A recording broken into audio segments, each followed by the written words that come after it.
Hey everybody, it's Captain Drew Cavanaugh here from Florida Inshore Fishing Charge. Today I'm going to do a review recommendation over the Champion 27-ton 224cc log splitter.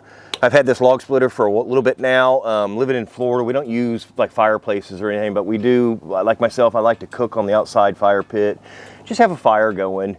And for years I was splitting wood by hand with an axe, and my goodness, this has changed my life. It was worth its weight in gold. The amount of wood that it splits and the time that it splits it.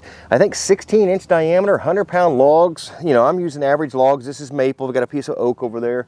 But let's see if it splits, how it splits some wood, and we'll go from there. It flips horizontally, vertically. It can be towed up to 45 miles an hour, although I've just kept it here on my property, towed with our tractor and all that kind of stuff.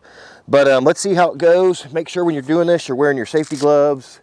I've got my safety glasses on, hat, all that kind of stuff, because that thing, you don't want to get your arm caught on that. If it splits wood, it splits you in half. So let's try this real quick. Start her up.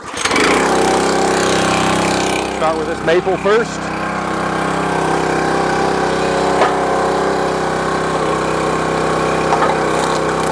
That's incredible. There's no way I could have done that by hand.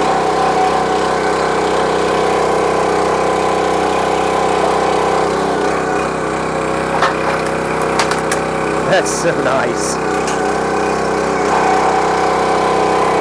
That's so satisfying. Piece of oak. Woo, look at that.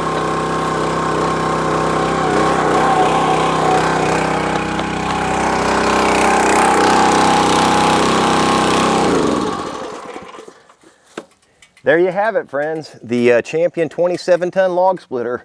If you're looking to split wood, you can't go wrong with this one. Have a great day. Thank you for watching.